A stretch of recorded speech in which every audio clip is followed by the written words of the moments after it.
Welcome to the Second Bite Podcast, where we talk with top entrepreneurs and CEOs about creating valuable companies through creative transactions. Now, let's get started with the show. Hi, so this is Todd Taskey from the Second Bite Podcast. I had a great opportunity to do a podcast episode with Grayson Lafrenz. He just sold Power Digital Marketing, although I used the wrong name in the interview, to Court Square at an enormous sum. The Wall Street Journal said it was somewhere in the middle of 150 million to 1 billion. And in the middle is about where it wound up. Grayson is super intense and very informative. So we're actually splitting this episode into two. This will be part one. But you'll learn from Grayson. He's done private equity deals twice, once with Periscope out of Chicago, once with Court Square. Both of them turned out to be great successes for the business and for his team. And you'll notice in here, in episode one, a real focus on the people and on his team members and on his technology as a differentiation. He talks a lot in here about the relationship you create with private equity to build a real success. Talks about the advantages of using debt, talks about maintaining management control, about how private equity was so helpful to him in his due diligence support of the 4 acquisitions that they did. And he also talks about wider ownership. When they just sold to Court Square, 110 of his team members got checks on that day. So it's really informative. I hope that you love this. Also, he talks about being a platform company at $5 million of EBITDA. So that you know, we've done 3 of them so far with companies between 2 and 3 or 3.5 million of EBITDA. I hope you love this episode. It's a great one. Okay, we are back for another episode of the Second Bite Podcast. I am excited for our guest today, Grayson Lafrenz from Power Digital Management out of the San Diego area. So happy you are with us today, Grayson. Great to be here, Todd. Thanks for having me, and excited to talk M&A and all of that with you. Yeah, there's so much good stuff that you're going to be able to share with us at a couple different levels. So I'm going to thank our sponsor, the good folks at Team Shares. I don't know if you're familiar with them. They're a really good private equity group out of New York. Unlike a lot of private equity, their objective when they buy a group, a company, is to, over a 7 to 10 year period, they want to get the majority of the equity into the hands of the employees of the company. Sounds too good to be true. I've done a transaction with them. They were great to deal with. They delivered on all their promises. And now they're sponsoring the podcast. So they're a really good group of people, teamshares.com. You can check them out there. You can reach out to me through the show notes, and I'll fill you in if you want to learn more about Team Shares. But I want to learn a lot about Power Digital Management, your rise from the ranks, and a whole bunch of things to unpack. Why don't we start with the introduction? PDM, Power Digital Management. Give me the intro to the company, the people that you serve, and we'll start ourselves from there. Yeah, it's Power Digital Marketing, but we just go by Power Digital these days. But we founded the business in November of 2012, and really to be a performance marketing firm that focuses on bringing strategy and execution together to help businesses drive more revenue and acquire more customers profitably. And from the very start, we really invested heavily in our proprietary technology, which is the Nova platform. It's had a couple different names over the course of the journey, but it's called Nova, and it sits at the core of everything we do. And our company today is a tech-enabled service business. And so the technology platform Nova sits at the core of everything we do. And the services are the revenue model, which is performance marketing services, really full funnel, traffic, conversion, lifetime value.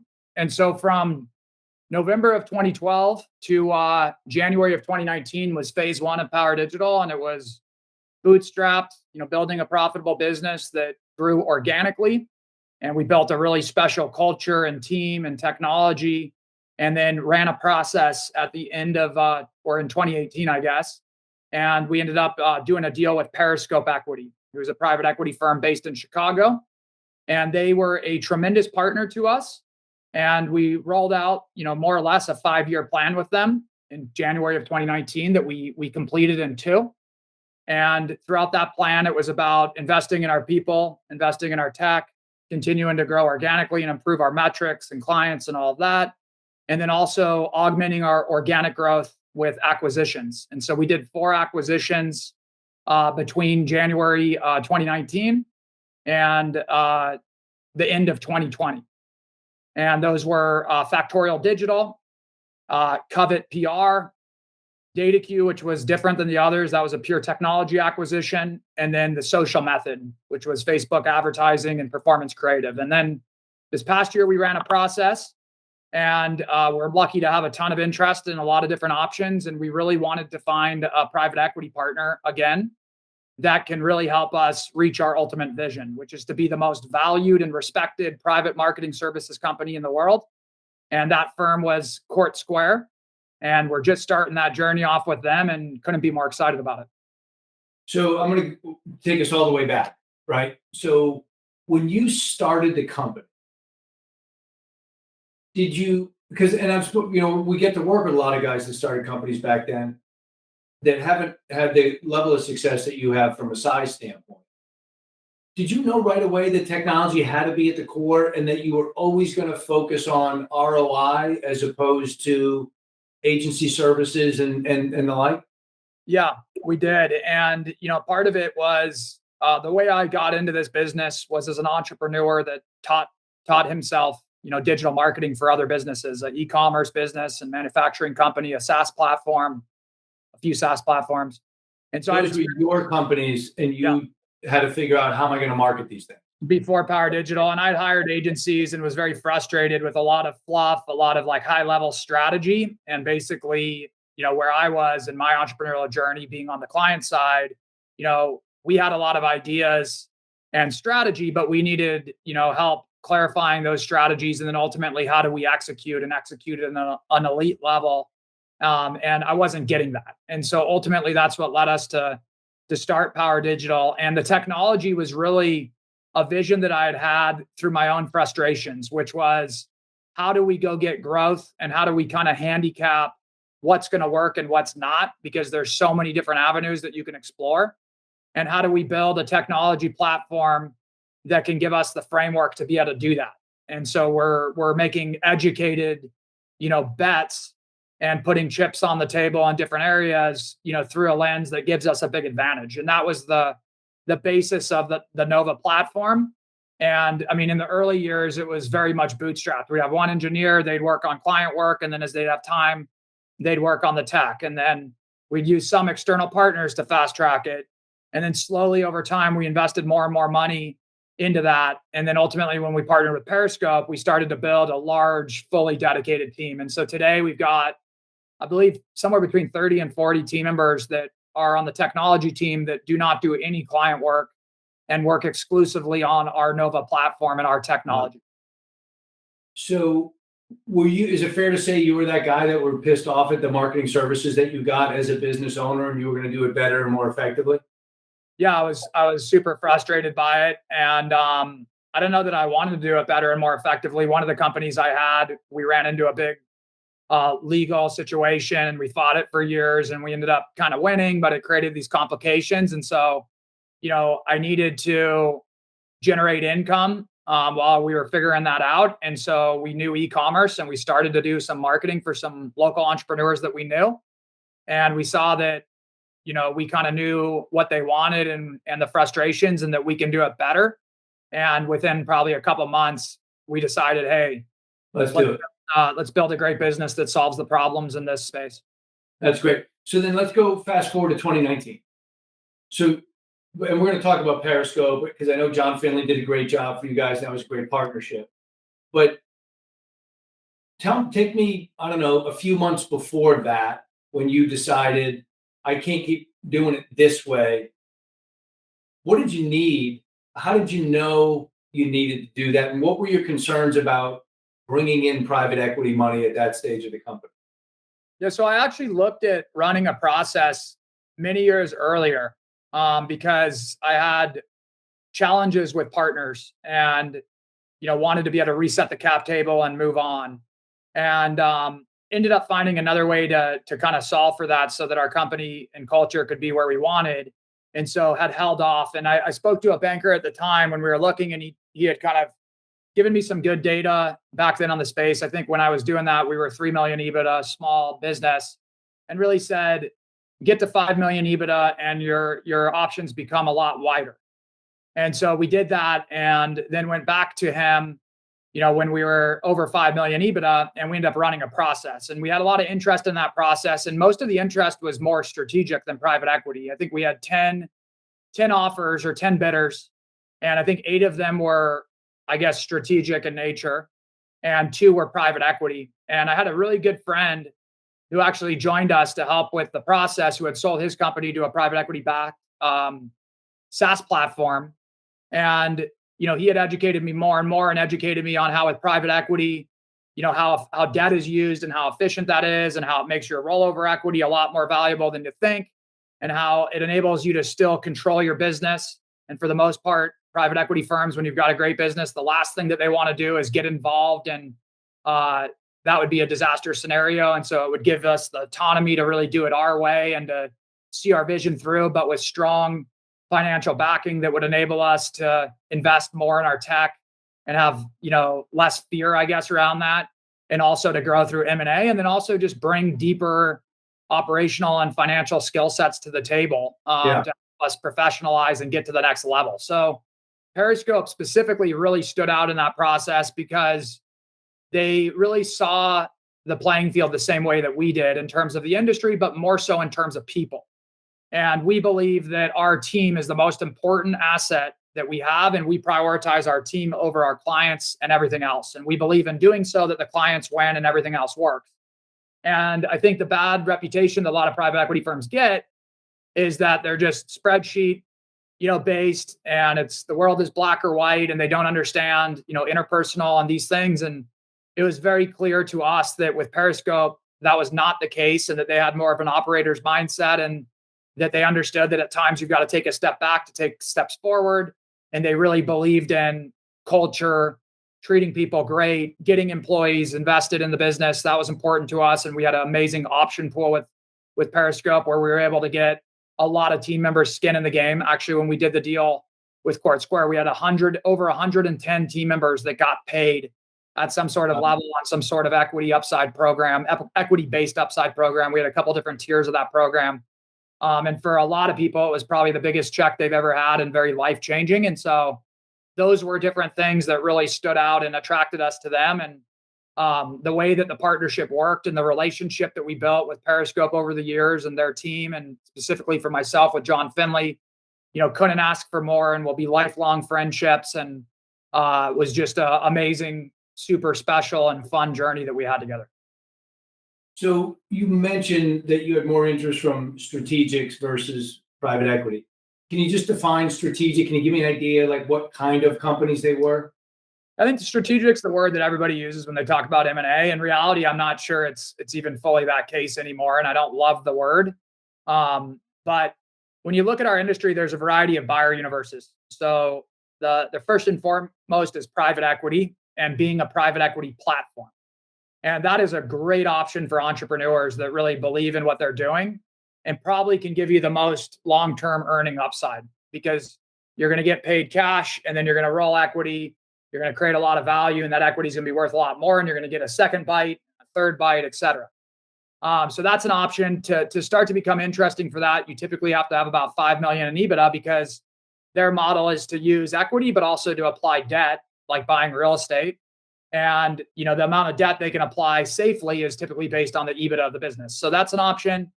2 is to be what I'd call like a semi-strategic, maybe, or kind of a hybrid, would be a private equity backed platform like us. And there's many others out there. So somebody that's doing digital marketing, and almost like you were, regardless of your size, because you have a big checkbook behind you, you can take down something that strategically makes sense and fits and everything else. Yeah, when a private equity firm buys a company like Periscope did with us, they typically want to put more capital to work and expedite growth through M&A. And so we did 4 deals, and there's a lot of other examples in the market of competitors of ours that are doing this as well. And that could be a really great option, because for the entrepreneur that's selling there, they get a lot of times they get great terms. They're joining a great company, you'd hope. But they're not the face on the dartboard. So they're not the one carrying all the pressure of the number. they become more of an executive as opposed to the CEO for the most part. And they get the second bite of the apple and third bite of the apple. And we'll talk more about that. So that's another option. Then there's just quickly on that, Grayson, maybe you can confirm this. What I hear from a lot of guys that take that deal, the second one you said, where they're just the executive, they get to go back and focus on the stuff they really loved when they started their agency that they can't do anymore because they're busy running a business. So now they're just going back and solving client problems or recruiting people. Or do you find that to be true? Yeah, for sure. And I think it's different for every entrepreneur. But I think most entrepreneurs I know in general and in this industry, they can't scale to the multiple heights because it's a completely different job. And you've got to reinvent yourself. And what got you here won't get you there. And so my job today with 650 employees is polar opposite to it was when we had 50, 100, 200, 300. And I've got to get better and better and surround myself with people that are more talented than I am in a ton of different ways to be successful. And so for a lot of entrepreneurs that are really the true visionaries and maybe lack that integrator element, that's very difficult to do. And so a lot of times they can be happier and more successful in a role that really aligns with their passions and their superpowers. Whereas the CEO and, visionary and integrator, you've got to do all the above, and you probably are going to have to do a lot of things that you may not enjoy or you may not be great at, and you got to figure out how to get it done. So I think 100% that can be the case for a lot of, the CEOs or entrepreneurs that, are joining a platform like ours or others. And I want to underscore something here because I think it's really important. So as it relates to Power Digital and the transaction you did, the thought process is if I sold my business to you, I'm going to get some of the upside, but I'm not going to do really well. So let's assume, because when we can talk about the structure, let's assume you bought my business in 2019, 2020, whatever it was, for $10 million. As I understand it, you would have paid me $8 million in cash, $2 million I could have rolled into equity. When you just did your transaction now with Court Square, what would my $2 million be worth today? Yeah, so the 80-20 structure was basically how we want to do deals. And we think it's very friendly to entrepreneurs. And we did almost all the deals that we did that way, except for one was slightly different. And the reason why is, I'm not a big earnout fan. I don't think it aligns interest. I think it creates problems. And I don't think most people find earnouts super motivating or exciting. And so 80% cash, gives you the immediate cash that you want. We would rather pay 100% cash. Frankly, that's best for our balance sheet. But, this is a people business. And when we're making acquisitions, we want, companies where the talent is going to make us way better and we get to work with amazing people. And so we need to keep them vested. So we have them roll 20% typically. And that rolls very favorably into the organization due to the debt equity ratio that a business has. That's why it's better than people think. But for context, the 4 companies that we acquired, we did 80-20.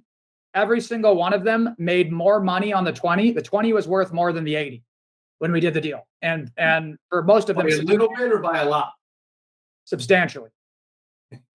Any idea? Can you put it in a range? Was it twice as much as the cash or 3 times? Yeah, I don't have the exact. I'd have to run the exact numbers and look at it. I haven't looked at it in detail, but substantially more. I mean, the value of their equity, it's different for each one because of when they were done, right? So Memorial was the first.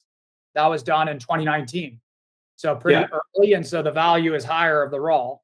And then Covet, and then DataQ, and then Social Method. So it's different and they roll different amounts, but the basically multiple on their 20% was so much greater that it was a far larger sum of money than what they got on the 80.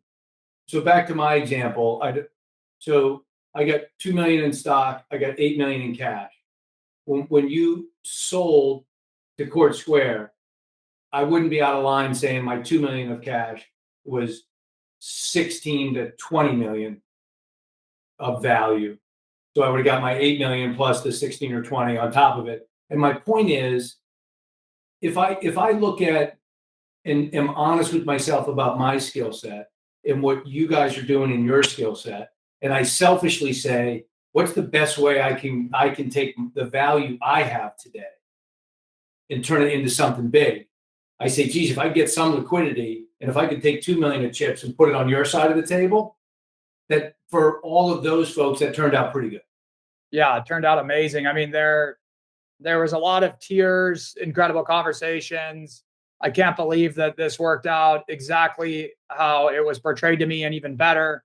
It's also a fantastic investment. And the reality is if you're doing a good sized transaction, let's say you're doing a $20 million deal, it's kind of hard to deploy and you make 20 and then after taxes, whatever, it's difficult to find good places to deploy that investment.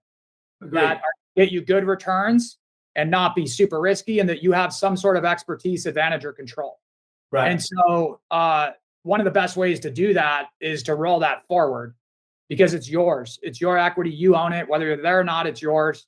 Typically, these private equity deals, you make an 8% coupon on your principal investment every year. It doesn't pay out, but it sits preferred on the cap table. So you're making 8% for having that investment there. And then you're going to get, huge amounts of appreciation. And I think typically if you look at a private equity firm, they're going to be pretty happy if they can get a 4 times return on invested capital. So, that's probably a double for most of them. Yeah. And then 5, 6, and then you get into the double digit times, which we did. And you can think about how valuable that becomes, right? So when you say double digits, so Periscope was double digit return on their investment with Power Digital. Yeah, as was our team that rolled equity on the first deal and all that. Fantastic. Let me ask you this. So we're sticking with Periscope for now. In hindsight, so first of all, Periscope has a tremendous reputation. They're out of Chicago, great group, private equity group with a big committed fund. They've raised a second fund now. How much of your success and enjoyment would you, on a percentage basis, what percent would you put on Periscope and what percentage would you put on John Finley? Well, I'd put 99% on our team. And then the remainder is probably John and Periscope and maybe myself.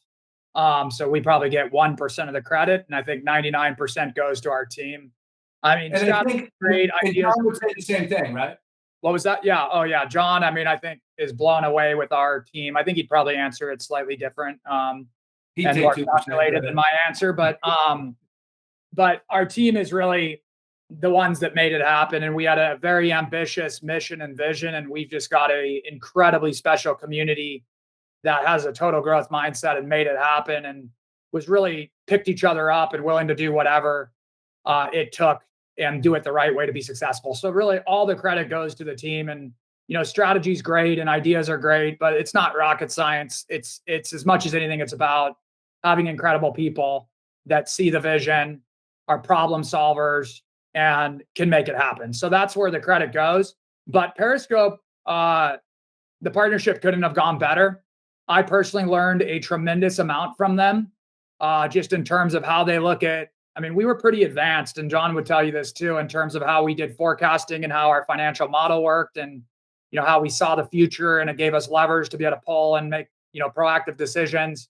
They helped us advance our model to a whole nother level. I tried to do an acquisition for Power Digital before I did the transaction with Periscope, and it was actually with the company that we did the first deal with Periscope, Factorial. And thank God that didn't happen because we would have really struggled to get that deal done and integrate it without them. They brought, on the M&A front, we'd both look for deals. And then myself and our team would evaluate them as a core values fit, the synergies, how it integrates. And Periscope would really oversee all the legal, financial, all the diligence workflows there, which is a ton, all the debt relationships. So it was very much a partnership. They were absolutely mission critical on the M&A front. They were an incredible sounding board. John and I did a call every single week. Not because I had to, but, I love talking to him and bouncing ideas off him and vice versa. And we built a great relationship. So they also had resources that dug in. A funny example is they had an associate on their team named Mike Licente, who's an absolute superstar. He's actually the one that found our deal. So when the banker was sending out the deck, he was the first one that saw it. And, we were not professionalized enough in finance and accounting when we did the deal with them, which is very normal, probably the case for everybody listening here. And that's fine. But he really came in, and the requirements for accounting and finance go way up when you bring on a private equity partner, because you've got debt, and you've got covenants, and you've got reporting, and you've just got all this stuff. And Lucente was the biggest asset that you can imagine to us, and probably at this point maybe knows our business and model better than anybody else. And he gave us a tremendous amount of his time. And ultimately, we recruited him away from Periscope over to Power Digital. And it was something that, everybody was on board with, because, Lucente's path is to be a CFO one day. And I've no doubt he'll be a high powered, incredibly successful CFO. And Periscope wanted the best for him. And I begged them to have him on our team. So Well done. how much I value their talent, we recruited one of their amazing associates and brought him on. And now he's our senior director of finance and strategy, and just our team loves him, and he's just fantastic, and keep an eye on him because he will be a big time CFO one day and do really big things. So let me ask you this, for people listening, and let's just say I've got 2 or 3 or 4 private equity groups that are interested in my company, and they all seem capable, and they all, is there a thing, looking back now, you've done it twice, that you would say you look to this as your indicator of what will help you become a great partner?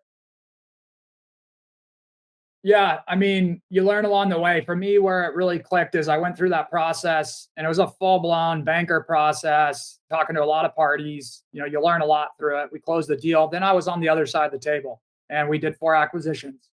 And there's things when I did my first deal as the seller that I thought mattered that probably didn't, and areas I could have gotten more aggressive and things of that nature. So you start to see the playing field better. And I think a lot of entrepreneurs, we learn by doing. I do, at least. So I can read about it and educate myself all day long and talk to people. But as you go through it, it becomes clear. But a couple things that I would do if I was evaluating those partners, first of all, is I would look at their portfolio. I'd pick 3 or 4 companies and say, I want to talk to the CEO that you did the deal with. And I'd make sure you pick one that didn't go very well either, because the old narrative you hear is, you're hitting the numbers, which we always did, and people remind me of that. Makes it easy. It's easy, but you start to miss, and that's where you see the true colors. So, with Court Square, I did that. They gave me a list of 30, and Wow. I spoke to 5, and what the CEOs and entrepreneurs said, and one of them was not successful. Things happened, and it just didn't quite work out. And the way they showed up became super obvious. So that is a very smart thing to do. And why would you not do it? You get to meet, other entrepreneurs. And frankly, if I'm a buyer and you're not doing that, I'm a little bit concerned about you. And, are you just trying to sell and get out, or are you serious about leadership? So that's one. 2 is I would personally avoid earnouts. I think that they're garbage. I think it's not motivating to me. And I think it can cause you to make bad business decisions. So my approach with Periscope, we did have an earnout on that deal, and I would have done something different there. I didn't really care about it because it would have forced me to make decisions that were not the best thing for our equity value and for our team and all of that. So I would avoid those, and I would try to ask for more rollover equity. I wish I would have done that. I think I probably could have gotten Periscope to go for that. But I didn't at the time, and I just didn't.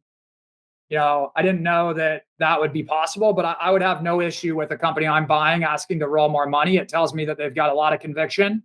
Yeah. And so that's another one. Sometimes there has to be an earnout, because if a company's growing ridiculously fast and you're trying to do a deal now and they think they're going to be so much more valuable in a year, then that's a way that you can bridge that gap. But overarching, I think they create very conflicting motivations between what you really want for the company. I look at that too. And then I think a lot of it is the spending time with them and their team. And, do you like them? Are they people that you're going to be excited to part? I mean, these are your partners, right? You're getting married. And so you got to make sure that not only do you think they're super smart, do you think they have integrity, do you think they can bring value, but do you enjoy them? And do your personalities and your energy resonate well? Because if it doesn't, you're probably going to have communication, a lot of the problems that can occur around communication and styles. I mean, the style of an entrepreneur and a private equity person can be very different, and you've got to come to a middle ground. Like, I'm not, I'll throw ideas out there that I'm not like saying that we're going to do it, but I'm excited about, and I'm not going to like come calculated to every single meeting. And I had to kind of train and explain to John that, hey, don't take everything I say fully literally. I'm going to launch stuff up there We'll talk about it. It doesn't mean we're doing it, because usually the private equity folks are super analytical, which is very valuable skill set to have and complement. But I think, John and I both met in the middle on that. And, we got to the point where I really knew how he was going to think about things or what he was going to want to do and vice versa. And it made for a lot of fun and a really easy, drama-free partnership. So I hope you loved the first half of this interview with Grayson, packed with information. The second piece of the interview is going to be, I think, just as informative. It's going to talk a lot more about how he interacted with a larger private equity group and what expectations were during that transaction. Interesting to note, though, in my example of the $8 million of cash and $2 million of equity, if that would have been the first acquisition and got a lot of the upside of the stock by being the first acquisition, that $2 million of equity would have probably been somewhere between $25 and $30 million in addition to the $8 million up front. So he did a fantastic job for his teammates, for the people that rolled in, and for his private equity group. He talks about double-digit returns. Double-digit returns means 10 times or 12 times on their investment dollars. So really, really a great episode. He also talks a lot about earnouts. Grayson is a great buyer, has been a great buyer. Earnouts on most of these that you see over my shoulder, our clients get all of their earnouts because we set them up properly. But Grayson's right. It creates a little bit of a conflict of interest. I think it's always understood that an entrepreneur is going to do what they have to do to get their full earnout. So we'd love to do deals without earnouts, but we tend to squeeze more value into a deal when we can put some on the back end. So those are my thoughts. I'm glad you enjoyed episode 1. You got to watch episode 2. That should be out in about a week.